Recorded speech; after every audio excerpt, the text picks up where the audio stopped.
I'm a Hindu by birth, not by choice. So basically, I'm an agnostic kind of person. We all have been encountering a statement everywhere, like on social media and in our day-to-day life, that our religion is in danger. How is it in danger, and is it necessary to have a religion at all? But though there were so many political nations, people from outside always called this land as Hindustan. They could not figure out who the hell we were even then. As even today you can't figure out who the hell you are, that's why you're asking this question. If somebody starts an argument with you and tries to prove to you you have no two hands, if their argument becomes too overwhelming, one slap in the face, he knows you got hands, isn't it? Confidence without clarity is the most disastrous thing that has happened to humanity. All kinds of idiots have confidence. You are either a disaster for yourself or for everybody around you.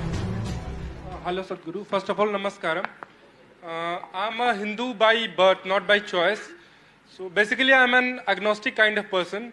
So my question is, like, we all have been encountering a statement everywhere, like on social media and in our day-to-day life, that our religion is in danger. First of all, this question comes in my mind since my childhood: what is religion? And the other thing, how is it in danger, and is it necessary to have a religion at all? See, I want you to look back on this nation and see what is the context of this nation. If you look back on the history of this country, there was a time when there were over 200 political entities, kings, I mean, many small kingdoms, big empires. Sometimes certain kings came and conquered and made it into larger empire, sometimes it broke into small.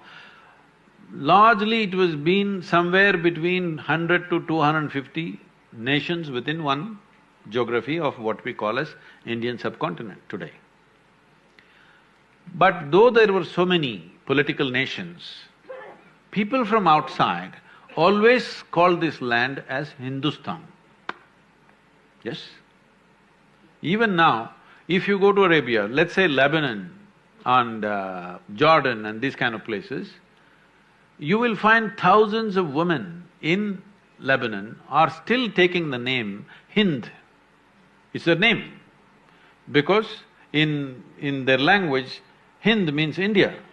I asked them, first time when I went, I was surprised. Why are you taking name India? I mean, in Lebanon, why are you Indian? They say, no, this is our culture. We always connected with India. Probably these people are somebody who went long time ago. They become part of that culture and they look like that, everything is like that. Must have been thousands of years ago. They must have been homesick. When you're homesick, you call your daughter India. So at least I can call India, India every day because I'm missing my country So that tradition is still there. But even then they called Hind or Hindustan, though we were many nations within this subcontinent. Oh, okay. So why did they call this nation Hindustan is, one thing is it's a geographical identity. The land that lies between Himalayas and the Indus-Sagara, which is today called as Indian Ocean, they call this Hindustan. Himalaya and Indus-Sagara, between that is Hindustan. So geographical identity was given, but not political identity, not language identity, not religious identity. This is very significant because they could not figure out who the hell we were even then. As even today you can't figure out who the hell you are, that's why you're asking this question Even then, the same question as your Vice-Chancellor asked, Sadhguru, would you answer the question, who am I? So we still can't figure out who the hell we are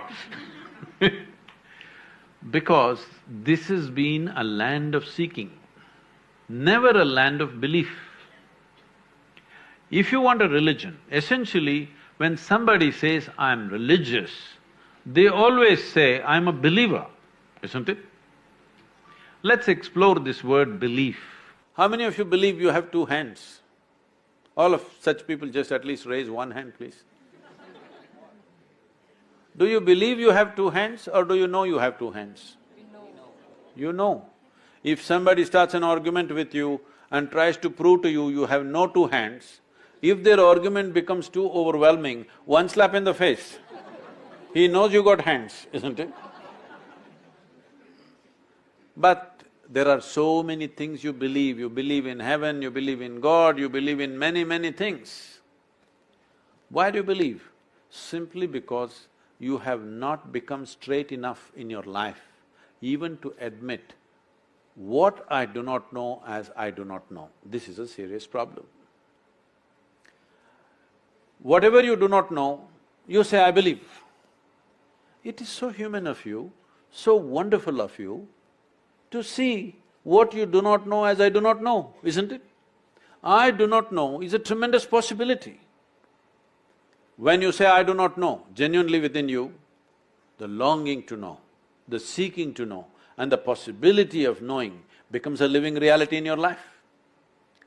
Otherwise, everything that you do not know, you believe. When you believe, it gives you instant confidence. Confidence without clarity is the most disastrous thing that has happened to humanity. Confidence. All kinds of idiots have confidence. When you don't know, at least you must have hesitation, isn't it? Huh? When you can't see clearly, you must have hesitation. When you can't see clearly, if you're confident, are you not a disaster? You are either a disaster for yourself or for everybody around you.